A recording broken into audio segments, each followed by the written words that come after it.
Hello there, we're on to our next topic, which is solving right triangles. So far you've worked with solving by Pythagorean theorem to solve for sides. And then we have our right triangle trig. We use the trig to find sides if we're only given one of them. And then we have our trig inverse, which is used to find angle measures. And so what we're going to be doing now is kind of putting that all together, and we're going to start solving a right triangle. So what does it mean to solve a right triangle? Well, we have to make sure that we have all of the angle measures. And if you have two of them, just remember you can always subtract from 180 to find the third. So always keep that in mind when you're doing these. We use our trig inverses otherwise. So if we have two of the sides, then you use trig inverse to find the third or the second angle, and then subtract from 180 to find the third angle. And then the other thing we need to do is find all the side lengths. So there's a couple methods here. If we're given two sides, then you can use Pythagorean theorem to solve for the third side because it is a right triangle. However, if you're only given one side, then you're going to use the regular trig. So depending upon what you're given is what you'll go from there. So I only have two examples to show you today. Depending upon what you're given, these are the two situations, whether you're given more side lengths or more angle measures. So let's go ahead and take a look at that. All right, so from here, we're going to solve this right triangle. As you can see, I'm given an angle and I'm given a side. So that means I have two of the three angles. So this is the situation when you're given two of the three angles. The next example, you'll give two of the three sides, okay? So the very first thing you can do is find that third angle, okay? Because we know one's a right angle and the other one's 55, we can subtract them both from 180.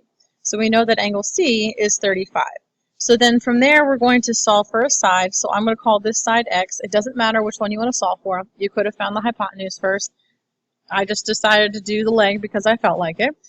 So that's what I'm going to solve for here. And I'm going to use the angle 55 to do so. So if I look at it, where angle A is, 12 is opposite and the x is the adjacent.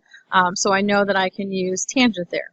Okay, so thinking back, I have tangent of the angle equals 12 over x. Remember, we put it over 1 and cross multiply.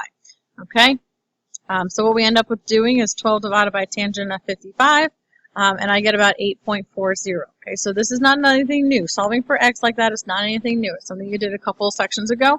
So we're just, again, like I said, bringing it back. So then from there, I know that x is 8.4. So then to find the third side, we have two of the three sides. We're going to use Pythagorean theorem. And so I have the two legs, so it's going to be 12 squared plus 8.4 squared equals c squared. Square them and add them because we're finding the hypotenuse, and then take the square root. Okay, so I've got all three sides and all three angles. So let's go ahead and write in some of those things. So we know that this guy here is 30. I gotta choose color. Sorry, this guy here is 35. The side length here, this is 8.4. And then this side is the 14.65. So that's the whole process I just took. I've got all three angles and all three sides. Okay, and let's do this last example. So instead of giving you the two sides, I'm giving you, or two angles, I'm giving you two sides. So to find that third side there, we're going to use Pythagorean theorem. Okay, so if I give you two of the three angles, subtract from 180. If I give two of the three sides, use Pythagorean theorem first.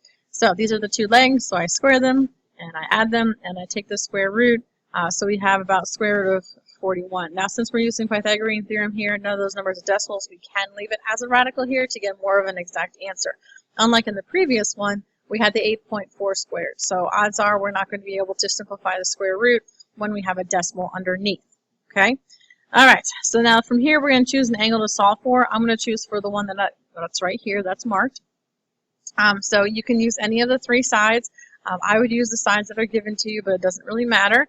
So I chose to use those 4 and the 5. So remember, it's opposite over adjacent, so that's tangent. And when we set that up, we have tangent of the unknown, which I'm going to call as x, equals opposite over adjacent, or 4 over 5. And so now we're going to swap spots, and it now becomes the inverse. So let's plug and chug. So stick it into your calculator, get a number out, and it's about 38.7. Okay, so we know that this angle right here is 38.7. So then from there, we can use subtract from 180 to find that third angle. Okay, so 180 minus 90 minus 38.7, and we get 51.3. And that's the whole process behind solving a right triangle. So it just depends on what information you're given. So go ahead and hit the stop button. I'm glad it was a nice short video for you for once. And go ahead and start the practice.